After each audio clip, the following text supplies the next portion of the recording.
എല്ലാവർക്കും നമസ്കാരം. നമ്മൾ ഏത് പ്രൊഡക്റ്റ് വാങ്ങുമ്പോഴും നമുക്ക് ഏറ്റവും ബെസ്റ്റ് തന്നെ വാങ്ങണം എന്നാണ് നമ്മുടെ ആഗ്രഹം.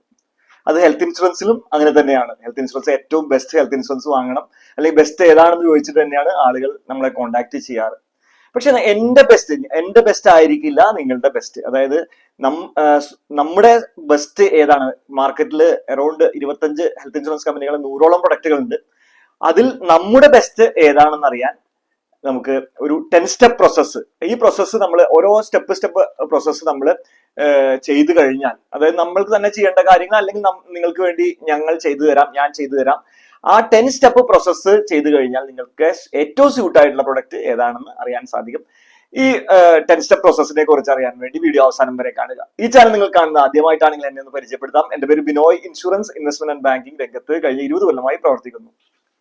നമുക്ക് സ്യൂട്ട് ആയിട്ടുള്ള ഏറ്റവും ബെസ്റ്റ് ഹെൽത്ത് ഇൻഷുറൻസ് സെലക്ട് ചെയ്യാനുള്ള first step, decide the policy structure. അതായത് നമ്മൾ ഇൻഡിവിജ്വൽ പോളിസി ആണോ, മൾട്ടി ഇൻഡിവിജ്വൽ പോളിസി ആണോ, ഫാമിലി ഫ്ലോട്ടർ പോളിസി ആണോ നമ്മൾ എടുക്കാൻ ഉദ്ദേശിക്കുന്നത് എന്നുള്ളതാണ് ആദ്യത്തെ ഒരു ഇത് വരുന്നത്. നമ്മൾ ഫാമിലി ഫ്ലോട്ടർ പോളിസി ആണ് ഏറ്റവും ഒരു അഭികാമ്യമായിട്ട് നമ്മൾ സെലക്ട് ചെയ്യാൻ നല്ലത്. അപ്പം ഫാമിലി ഫ്ലോട്ടർ ആണെങ്കിൽ നമുക്കൊരു 10% ഡിസ്കൗണ്ടും നമുക്ക് കിട്ടും. അതുപോലെ തന്നെ ഒരാൾക്ക് മാത്രം, ഇപ്പം ഇൻഡിവിജ്വൽ പോളിസി എങ്ങനെയാണെന്ന് വെച്ചാൽ, ഇപ്പം നമ്മുടെ 4 പേരോ 5 പേരോ ഉണ്ടെങ്കിൽ ഒരാൾക്ക് എന്തെങ്കിലും ക്രിട്ടിക്കൽ ആയിട്ടുള്ള അസുഖങ്ങൾ ഉണ്ടെങ്കിൽ ആൾക്ക് മാത്രം ഇൻഡിവിജ്വൽ ആയിട്ടുള്ള ഒരു പോളിസി എടുക്കുക, ബാക്കിയുള്ളവർക്ക് ഫാമിലി ഫ്ലോട്ടർ പോളിസി എടുക്കുക എന്നുള്ള രീതിയിലുള്ള നമുക്ക് ചെയ്യാം. അപ്പോൾ ഫസ്റ്റ് സ്റ്റെപ്പ് എന്ന് വെച്ച് കഴിഞ്ഞാൽ നമ്മൾ ഏത് ടൈപ്പ് പോളിസി എടുക്കാം എന്നുള്ള ഡിസിഷൻ ആണ്. രണ്ടാമത്തെ സ്റ്റെപ്പ്, നമുക്ക് എത്രയാണ് കവറേജ്, സം അഷ്വേർഡ് എത്രയാണ് വേണ്ടത് എന്നുള്ളതാണ്. ഇപ്പൊ ആളുകൾ എനിക്ക് 5 ലക്ഷത്തിന്റെ പോളിസി വേണം, 10 ലക്ഷത്തിന്റെ പോളിസി വേണം, അങ്ങനെ ഒരു 25 ലക്ഷത്തിന് വേണം, അങ്ങനെ ഒരു ഏതെങ്കിലും ഒരു ഇത് എടുക്കുകയാണ് ചെയ്യുന്നത്. അല്ല, അത് ഒരു തമ്പ് റൂൾ ഉണ്ട്. തമ്പ് റൂൾ എന്ന് വെച്ചാൽ നമ്മുടെ ആനുവൽ ഇൻകം ത്തിന് ഈക്വൽ ആയിരിക്കും. അതായത് നമ്മുടെ annual income, family annual income നമ്മുടെ 10 ലക്ഷം ആണെങ്കിൽ 10 ലക്ഷത്തിന്റെ പോളിസി എടുക്കുക, അല്ലെങ്കിൽ 20 ലക്ഷമാണ് family annual income, family annual ഇൻകത്തിന്റെ ഈക്വൽ ആയിട്ട് എടുക്കുക എന്നുള്ളതാണ് ഒരു തമ്പ് റൂൾ ഉള്ളത്. ഇനി അത് വെച്ച് നോക്കുമ്പോൾ 25 ലാക്സ് ആണ് ഫാമിലി ആനുവൽ ഇൻകം, അതിന്റെ നമ്മുടെ പ്രീമിയം നോക്കുമ്പോൾ കൂടുതൽ ആണെന്ന് കാണുകയാണെന്നുണ്ടെങ്കിൽ നമുക്ക് 10 ലാക്സ് എങ്കിലും മിനിമം, ഇപ്പൊ ആവറേജ് ഒരു മിഡിൽ ക്ലാസ് ഇന്ത്യന്റെ ഇപ്പോൾ പറയുന്ന ഒരു സമ്മർഷ്യൂർഡ് നമുക്ക് 10 ലാക്ക് റുപ്പീസ് എങ്കിലും മിനിമം നമ്മൾ എടുത്തിരിക്കണം. സമ്മർഷ്യൂർഡിനെ കുറിച്ച് പറയുമ്പോൾ ഏറ്റവും കൂടുതൽ കാര്യം എന്ന് വെച്ചാൽ, നമുക്ക് ഇപ്പൊ നമ്മൾ ചെറിയ ചെറിയ അസുഖങ്ങൾ, അതായത് നമുക്കൊരു 50,000 രൂപയുടെ ഹോസ്പിറ്റലൈസേഷൻ, അതിന് അല്ലെങ്കിൽ 1 ലക്ഷം രൂപയുടെ ഹോസ്പിറ്റലൈസേഷൻ, അതിനെല്ലാം നമ്മൾ സത്യം പറഞ്ഞാൽ ഹെൽത്ത് ഇൻഷുറൻസ് എടുക്കുന്നതും നമ്മളൊരു ക്രിട്ടിക്കൽനെസ് വന്നു. ഇപ്പൊ കേരളത്തില് ലിവർ ട്രാൻസ്പ്ലാന്റിന് ഒരു നല്ല ഹോസ്പിറ്റലാണെങ്കിൽ 30 ലക്ഷം രൂപയുടെ അടുത്ത്, ബോൺ മാരോ ട്രാൻസ്പ്ലാന്റിൽ 30 ലക്ഷം രൂപ, ഇങ്ങനത്തെ വരുമ്പോഴാണ് നമുക്ക് ഫിനാൻഷ്യൽ നമ്മുടെ പ്ലാനിങ് തെറ്റിപ്പോകുന്നത്. ഇവിടെയാണ് ഹെൽത്ത് ഇൻഷുറൻസിന്റെ ഏറ്റവും ഇമ്പോർട്ടൻസ് വരുന്നത്. അതുകൊണ്ട് തന്നെ 25 ലക്ഷം 30 ലക്ഷം രൂപ കവർ ചെയ്യുന്ന രീതിയിലുള്ള പ്ലാനുകൾ വേണം. അറ്റ്ലീസ്റ്റ് 10 ലക്ഷം എടുത്തു കഴിഞ്ഞാൽ നമുക്ക് 2 കൊല്ലം ബോണസും കൂടി, 2 കൊല്ലങ്ങൾ കഴിയുമ്പോഴേക്കും നമുക്കത് 30 ലക്ഷത്തിലേക്ക് എത്തും. അപ്പോൾ മിനിമം 10 ലാക്ക് റുപ്പീസിനെങ്കിലും എടുക്കുക, പറ്റുമെങ്കിൽ 20 ലാക്സ് അല്ലെങ്കിൽ 30 ലാക്സിലേക്ക് എടുക്കുക. സ്റ്റെപ്പ് 3, അതായത് നമ്മുടെ ബെസ്റ്റ് ഹെൽത്ത് ഇൻഷുറൻസ് സെലക്ട് ചെയ്യാനുള്ള പ്രോസസ്സിലെ 10 സ്റ്റെപ്പ് പ്രോസസ്സിലെ സ്റ്റെപ്പ് 3 എന്ന് വെച്ചാൽ വിച്ച് കമ്പനി ടു സെലക്ട്. അതായത് ഏത് കമ്പനിയാണ് നമ്മൾ സെലക്ട് ചെയ്യേണ്ടത് എന്നുള്ളത്. അതിലിപ്പം നമ്മൾ നോക്കുകയാണെന്ന് വെച്ചാൽ ഏത് കമ്പനി നോക്കുമ്പോഴും ഇപ്പൊ ടോപ്പ് 10 കമ്പനി നോക്കുമ്പോൾ എല്ലാവരുടെയും ക്ലെയിം സെറ്റിൽമെന്റ് റേഷ്യോ ആണ് എല്ലാവരും നോക്കുന്നത്. എല്ലാവരും 95 above, 99.9 അങ്ങനെയൊക്കെ പറയുന്നുണ്ട്. പക്ഷെ ഇത് മാത്രം നോക്കിയാൽ പോരാ, നമുക്ക് നോക്കേണ്ട കുറച്ച് കാര്യങ്ങൾ. അതിന്റെ കംപ്ലൈൻസ് റേഷ്യോ, ഇതൊരു ഇമ്പോർട്ടന്റ് ആണ്. അതായത് 10,000 ഒരു കേസുകൾ, അതായത് 10,000 ക്ലെയിം വരുമ്പോൾ അത് എത്ര കംപ്ലൈന്റ് വരുന്നു എന്നുള്ളതായി നമ്മൾക്ക് IRDAയുടെ സൈറ്റിൽ കിട്ടും. അതുപോലെ തന്നെ ഗ്രോസ് കളക്ടഡ് പ്രീമിയം, എത്ര പ്രീമിയം കളക്ട് ചെയ്യുന്നുണ്ട്, അതായത് കൂടുതൽ പ്രീമിയം കളക്ട് ചെയ്യുന്ന വെച്ചാൽ കൂടുതൽ പേര് അത് എടുക്കുന്നുണ്ട് എന്നുള്ളതാണ്. ഹോസ്പിറ്റൽ നെറ്റ്വർക്ക്, ഇങ്ങനെ കുറച്ച് കാര്യങ്ങൾ നോക്കിയിട്ടാണ്. അപ്പൊ ഇതിന്റെ ഏറ്റവും ബെസ്റ്റ് കമ്പനി നിങ്ങൾക്ക് വിച്ച് കമ്പനി, അതായത് നമുക്കൊരു ഏത് കമ്പനി വേണം എന്നുള്ള ഒരു 2-3 കമ്പനീസ് നമുക്ക് സെലക്ട് ചെയ്യണമെന്നുണ്ടെങ്കിൽ ഈ കാര്യങ്ങൾ നോക്കണം. ഇതിന്റെ ഏത് കമ്പനി വേണം എന്നുള്ള സ്റ്റെപ്പില് സപ്പോർട്ട് ചെയ്യാൻ വേണ്ടി ഞങ്ങൾക്ക് വാട്സപ്പ് ചെയ്യാം. നമ്മൾ എനിക്ക് ഒരു 700 കസ്റ്റമേഴ്സിനെ നമ്മൾ ഇപ്പൊ സപ്പോർട്ട് ചെയ്തുകൊണ്ടിരിക്കുന്നുണ്ട്. ഒരുപാട് നമ്മൾ ആൾക്കാർക്ക് സപ്പോർട്ട് ചെയ്യുന്നത് കൊണ്ട് ഏത് കമ്പനിയാണ് നിങ്ങൾക്ക് സൂട്ട് എന്ന് പറഞ്ഞു തരാൻ സാധിക്കും. അപ്പോൾ നമുക്ക് ഈ നമ്പറിൽ വാട്സപ്പ് ചെയ്ത് കഴിഞ്ഞാൽ നിങ്ങളെ ഈ സ്റ്റെപ്പിൽ ഹെൽപ്പ് ചെയ്യാൻ സാധിക്കും. വീഡിയോ ഇഷ്ടപ്പെടുന്നുണ്ടെങ്കിൽ ലൈക്ക് ബട്ടൺ എന്തായാലും പ്രസ് ചെയ്യുക. അതുപോലെ കമന്റിൽ ഒരു താങ്ക് യു എഴുതുക.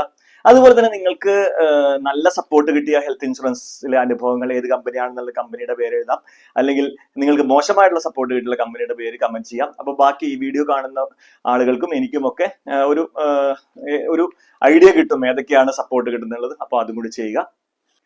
ഇനി നമ്മുടെ ബെസ്റ്റ് ഹെൽത്ത് ഇൻഷുറൻസ് സെലക്ട് ചെയ്യാനുള്ള 10 സ്റ്റെപ്പ് പ്രോസസ്സിലെ 4th സ്റ്റെപ്പ്, ഹോസ്പിറ്റൽ നെറ്റ്വർക്ക് നോക്കുക എന്നുള്ളതാണ്. അപ്പോൾ ഹോസ്പിറ്റൽ നെറ്റ്വർക്ക് നോക്കുക എന്ന് വെച്ചാൽ നമ്മളിപ്പോൾ സൈറ്റിൽ അടിച്ചു നോക്കി കഴിഞ്ഞാൽ ഇപ്പോൾ ഒരു കമ്പനി കെയർ ഹെൽത്തിന് 11,000 ഹോസ്പിറ്റൽ നെറ്റ്വർക്ക് ഉണ്ട്. വേറെ എക്സാമ്പിൾ വേറെ നമ്മൾ പറഞ്ഞ ബജാജ് അല്ലെങ്കിൽ റിലയൻസ് നോക്കുമ്പോൾ അല്ലെങ്കിൽ ആദിത്യ ബിർള നോക്കുമ്പോൾ 9,000 ഉള്ളൂ. അങ്ങനെയല്ല നോക്കേണ്ടത്. നമ്മുടെ അടുത്തുള്ള, അതായത് നമ്മൾ സ്ഥിരമായി പോകാൻ സാധ്യതയുള്ള നല്ല ഹോസ്പിറ്റലുകൾ, നമ്മുടെ ലൊക്കാലിറ്റി, നമ്മുടെ സിറ്റിയിലുള്ള നല്ല ഹോസ്പിറ്റലുകൾ, നമ്മൾ പോകാൻ സാധ്യതയുള്ള ഹോസ്പിറ്റലുകളിൽ ഇപ്പൊ 5 ഹോസ്പിറ്റലുകൾ നമ്മൾ പറയാം, അതിൽ 2 3 എങ്കിലും കവർ ചെയ്യുന്നുണ്ടോ എന്നുള്ളത് നോക്കണതാണ് ഏറ്റവും ഇമ്പോർട്ടന്റ്. അതൊരു ഇമ്പോർട്ടന്റ് സ്റ്റെപ്പാണ്. ആ സ്റ്റെപ്പ് നമ്മൾ നോക്കണം. അങ്ങനെ ഇങ്ങനെ നിങ്ങളുടെ അടുത്തുള്ള സിറ്റിയിലുള്ള ഏതൊക്കെ ഹോസ്പിറ്റൽ കവറേജ് ഉണ്ട് ഈ കമ്പനിക്ക് എന്നറിയാനും എനിക്ക് വാട്സപ്പ് ചെയ്ത് കഴിഞ്ഞാൽ നിങ്ങളെ സപ്പോർട്ട് ചെയ്യുന്നതായിരിക്കും. ഇനി ബെസ്റ്റ് ഹെൽത്ത് ഇൻഷുറൻസ് നമ്മൾ 10 സ്റ്റെപ്പ് പ്രോസസ് ആണല്ലോ നോക്കുന്നത്. അതിൽ 5ാമത്തെ സ്റ്റെപ്പ് എന്ന് വെച്ച് കഴിഞ്ഞാൽ പോളിസി ഫീച്ചേഴ്സ് ആണ്. ഈ പോളിസി ഫീച്ചേഴ്സ് ആണ് ആളുകൾ ആദ്യം തന്നെ നോക്കുന്നത്. അപ്പൊ നമ്മൾ പറഞ്ഞ 4 സ്റ്റെപ്പുകൾ കഴിഞ്ഞാണ് ഇപ്പൊ നമ്മൾ കമ്പനി പോളിസി ഫീച്ചേഴ്സിലേക്ക് എത്തുന്നത്. അതായത് നമ്മളിപ്പോ ഷോർട്ട് ലിസ്റ്റ് ചെയ്തിട്ട് ഒരു 3 കമ്പനി ഷോർട്ട് ലിസ്റ്റ് ചെയ്തിട്ടൊക്കെ ഉണ്ടാവും, 3 4 കമ്പനി. അതിൽ നിന്നാണ് പോളിസി ഫീച്ചേഴ്സ് നോക്കുന്നത്. അതിൽ എന്തൊക്കെ ഏറ്റവും ഇമ്പോർട്ടന്റ് ആയിട്ട് നോക്കേണ്ട ഏതൊക്കെയാണ് നമുക്ക് ഫീച്ചേഴ്സ് എന്ന് വെച്ചാൽ, ഒന്ന് റെസ്റ്റോറേഷൻ എന്ന് പറഞ്ഞ ഫീച്ചർ മസ്റ്റ് ആയിട്ട്, അൺലിമിറ്റഡ് റെസ്റ്റോറേഷൻ മസ്റ്റ് ആയിട്ട് വേണം. ഇപ്പൊ അൺലിമിറ്റഡ് റെസ്റ്റോറേഷൻ പലർക്കും അറിയായിരിക്കും, അറിയാത്തവർക്ക് വേണ്ടി പറയുകയാണ്. നമ്മളിപ്പോ ഒരു 10 lakhs rupees പോളിസി എടുത്തു, ഒരു ഫാമിലി ഫ്ലോട്ടർ. അതിൽ നമുക്ക് ഒരു ക്ലെയിം വന്നു, ഒരു മെമ്പർക്ക് ഒരു ക്ലെയിം വന്നു, ഒരു 6 ലക്ഷം രൂപയ്ക്ക് എന്ന് പറഞ്ഞ് അത് കഴിഞ്ഞ് ആള് ഡിസ്ചാർജ് ആയി ഇറങ്ങിക്കഴിഞ്ഞാൽ ഉടൻ തന്നെ 10 ലക്ഷം റെസ്റ്റോർ ചെയ്യുന്ന ഫീച്ചറാണ് റെസ്റ്റോറേഷൻ. അത് അൺലിമിറ്റഡ് ടൈംസ് സെയിം ഡിസീസിന് തരുന്ന ഫീച്ചേഴ്സ് ഇപ്പൊ പല പുതിയ പ്ലാനുകളിലുണ്ട്. ആ ഫീച്ചറുള്ള ഒരു പ്ലാൻ മാത്രം എടുക്കണം. നിങ്ങളുടെ പ്ലാനിൽ ആ ഫീച്ചർ എന്തായാലും ഉണ്ടെന്ന് ഉറപ്പുവരുത്തണം.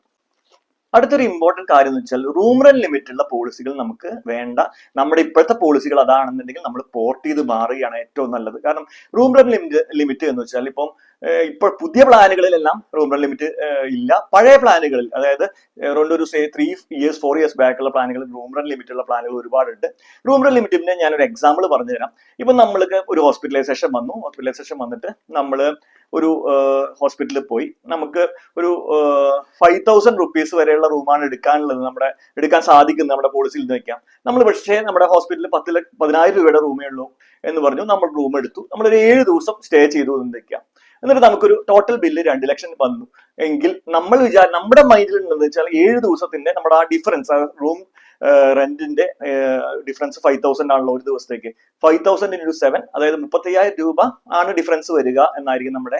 പക്ഷെ അങ്ങനെയല്ല, 2 ലക്ഷം രൂപയിൽ നമുക്ക് 1 ലക്ഷം രൂപ മാത്രമേ നമുക്ക് ഇൻഷുറൻസ് കമ്പനി തരികയുള്ളൂ. 1 ലക്ഷം നമ്മുടെ കയ്യിൽ നിന്ന് വെക്കേണ്ടി വരും. കാരണം എന്ന് വെച്ചാൽ ആ 50% എക്സ്ട്രാ എന്ന് വെച്ചാൽ റൂമിൽ കിട്ടുന്ന നഴ്സിംഗ് ചാർജസ്, ഡോക്ടർ ഫീ എല്ലാം ഡബിൾ ആയിരിക്കും ആ 10,000 റൂമിൽ. അതുകൊണ്ട് ഡബിൾ ക്യാഷ് വെക്കേണ്ടി വരും. അതുകൊണ്ട് തന്നെ റൂം റെന്റ് ലിമിറ്റ് ഉള്ള പ്ലാൻ എടുക്കാതിരിക്കുക.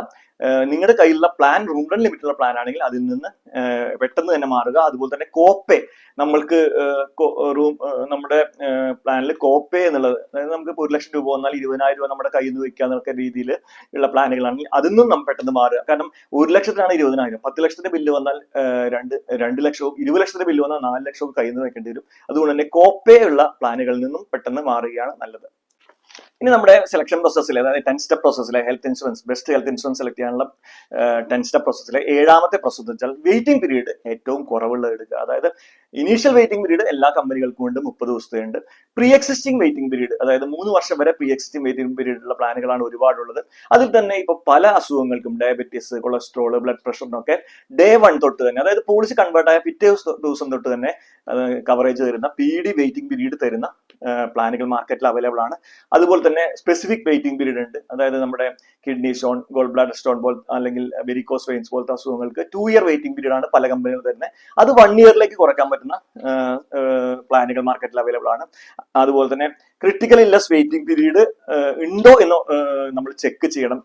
ചില പ്ലാനുകൾ, ഈ പുതിയ പ്ലാനുകളിലൊന്നും അങ്ങനത്തെ വെയിറ്റിംഗ് പീരീഡ് ഇല്ല. അതായത് നമുക്ക് ക്രിട്ടിക്കൽ ഇല്ലസ് ആയ ക്യാൻസർ, കിഡ്നി പ്രോബ്ലംസ്, ലിവർ പ്രോബ്ലംസിലൊക്കെ വെയിറ്റിംഗ് പീരീഡ് ഇല്ലല്ലോ എന്ന് നമ്മുടെ പ്ലാനിൽ ഉറപ്പുവരുത്തണം. പുതിയ പ്ലാനുകളിലൊന്നും അങ്ങനെ വെയിറ്റിംഗ് പീരീഡ് ഇല്ല. പണ്ടത്തെ പ്ലാനുകളിലായിരിക്കും വെയിറ്റിംഗ് പീരീഡ് ഉള്ളത്. പക്ഷെ അത് ഇപ്പം നമ്മുടെ സീനിയോറിറ്റി ആയിട്ടുണ്ടാവുമല്ലോ. അപ്പൊ ഇങ്ങനത്തെ വെയിറ്റിംഗ് പീരീഡ് ഏറ്റവും കുറഞ്ഞ പ്ലാനുകൾ സെലക്ട് ചെയ്യാൻ ശ്രദ്ധിക്കുക. ഇനി നമ്മൾ 10 സ്റ്റെപ്പ് പ്രോസസ്സിലെ സ്റ്റെപ്പ് 8 ഡേ കെയർ പ്രോസസ്സ് മുഴുവൻ കവർ ചെയ്യുന്ന പ്ലാൻ സെലക്ട് ചെയ്യുക. ഡേ കെയർ പ്രൊസീജിയർ എന്ന് വെച്ചാൽ ഇപ്പോൾ ടെക്നോളജി അഡ്വാൻസ്മെന്റ് കാരണം നമുക്ക് 24 മണിക്കൂർ ഹോസ്പിറ്റലൈസേഷൻ ഒന്നും ഒരുപാട് 600 അസുഖങ്ങൾക്ക് അങ്ങനെ വേണ്ട 24 മണിക്കൂർ ഹോസ്പിറ്റലൈസേഷൻ ലൈക്ക് കീമോതെറാപ്പി അല്ലെങ്കിൽ കാറ്ററാക്ട് ഹോൾ സർജറി അങ്ങനെ ഒരുപാട് കീ ഹോൾ സർജറീസിനൊന്നും വേണ്ട. അപ്പോൾ ഡേ കെയർ പ്രൊസീജിയേഴ്സ് മുഴുവൻ കവർ ചെയ്ത പ്ലാൻ ആയിരിക്കണം നമ്മൾ സെലക്ട് ചെയ്യുന്നത്. അതെന്തായാലും പ്രത്യേകം ശ്രദ്ധിക്കുക. സ്റ്റെപ്പ് 9 എന്ന് വെച്ചാൽ നമുക്കിപ്പോ ഒരു 2 പോളിസി ഒക്കെ നമ്മുടെ കയ്യിൽ കിട്ടിയിട്ടുണ്ടാവും. ഇത്ര കാര്യങ്ങൾ നമ്മുടെ 100 പോളിസി എന്ന് കുറഞ്ഞ് 2 പോളിസിയിലേക്കൊക്കെ എത്തിയിട്ടുണ്ടാവും. ഈ പ്രോസസ്സുകൾ നിങ്ങൾക്ക് ചെയ്യാം, അല്ലെങ്കിൽ നിങ്ങളെ ഇത് ചെയ്യാൻ വേണ്ടി നമ്മൾ ഹെൽപ്പ് ചെയ്യും. അതായത് ഓരോ സ്റ്റെപ്പിലും നമ്മളോ നമ്മുടെ മാനേജേഴ്സോ നിങ്ങളെ ഹെൽപ്പ് ചെയ്യും. എനിക്ക് വാട്സപ്പ് ചെയ്ത് കഴിഞ്ഞാൽ നിങ്ങൾ ഈ എല്ലാ സ്റ്റെപ്പുകളിലും അസിസ്റ്റ് ചെയ്ത് ബെസ്റ്റ് ഹെൽത്ത് ഇൻഷുറൻസ് പർച്ചേസ് ചെയ്യാൻ സഹായിക്കുന്നതായിരിക്കും. അതുകൊണ്ട് തന്നെ ഈ പ്രോസസ്സുകൾ കാരണം നിങ്ങൾ സ്ഥിരമായിട്ട് ഡീൽ ചെയ്യാത്തത് കൊണ്ട് ചിലപ്പോൾ നിങ്ങൾക്ക് ബുദ്ധിമുട്ടായിരിക്കും. അപ്പം നമ്മുടെ അസിസ്റ്റൻസ് നിങ്ങൾക്ക് സ്വീകരിക്കാവുന്നതാണ്. ഇനി 10th സ്റ്റെപ്പ് ലാസ്റ്റ് സ്റ്റെപ്പാണ്, but not the least important സ്റ്റെപ്പാണ്. നമ്മൾ ഹെൽത്ത് ഇൻഷുറൻസ് നമുക്ക് ക്ലെയിമിൽ സപ്പോർട്ട്, സർവീസിൽ സപ്പോർട്ടൊക്കെ വേണ്ട ഒരു ഫീൽഡാണ്. അപ്പം നമുക്ക് കണ്ടിന്യൂസ് ആയിട്ട് നമ്മുടെ ക്ലെയിമിൽ 24/7 സപ്പോർട്ട് ചെയ്യുന്ന, ഇപ്പൊ നമ്മളൊക്കെ 24/7 ഹെൽത്ത് ഇൻഷുറൻസ് നോക്കുന്ന ആളുകളാണ്. എനിക്കൊരു 700ഓളം കസ്റ്റമേഴ്സ് ഉണ്ട്. അപ്പൊ നമ്മളോട് കോൺടാക്ട് ചെയ്ത് കഴിഞ്ഞാൽ നിങ്ങൾക്ക് സൂട്ട് ചെയ്യുന്ന ഏറ്റവും ബെസ്റ്റ് ഹെൽത്ത് ഇൻഷുറൻസ് സെലക്ട് ചെയ്ത് തരാൻ പറ്റും. എനിക്ക് ഈ നമ്പറിൽ വാട്സ്ആപ്പ് ചെയ്ത് കഴിഞ്ഞാൽ നിങ്ങളെ സപ്പോർട്ട് ചെയ്യാൻ പറ്റും. അപ്പൊ അങ്ങനെ ഏറ്റവും ബെസ്റ്റ് ക്ലെയിം സപ്പോർട്ട് കിട്ടുന്ന ആളുകളിൽ നിന്ന് തന്നെ പ്ലാൻ എടുക്കണം. Best health insurance policy select ചെയ്യാനുള്ള 10 സ്റ്റെപ്പ് പ്രോസസ്സിന്റെ വീഡിയോ ഇഷ്ടപ്പെട്ടെന്ന് വരുന്നു. ഇഷ്ടപ്പെട്ടാൽ എന്തായാലും ലൈക്ക് ബട്ടൺ പ്രസ് ചെയ്യണം. അതുപോലെ തന്നെ ബെസ്റ്റ് ഹെൽത്ത് ഇൻഷുറൻസ് കമ്പയർ ചെയ്ത് ഏറ്റവും പല ഹെൽത്ത് ഇൻഷുറൻസുമായി കമ്പയർ ചെയ്ത് നിങ്ങൾക്കുള്ള ബെസ്റ്റ് സെലക്ട് ചെയ്യാൻ വേണ്ടി എനിക്ക് വാട്സപ്പ് ചെയ്യാം ഈ നമ്പറുകളിൽ, അല്ലെങ്കിൽ എന്നെ വിളിക്കാം. ഇതുവരെ ഈ ചാനൽ സബ്സ്ക്രൈബ് ചെയ്തില്ലെങ്കിൽ സബ്സ്ക്രൈബ് ചെയ്യുക. അപ്പോൾ അടുത്തൊരു വീഡിയോയിൽ കാണുവരെ എല്ലാവർക്കും ബൈ ബൈ.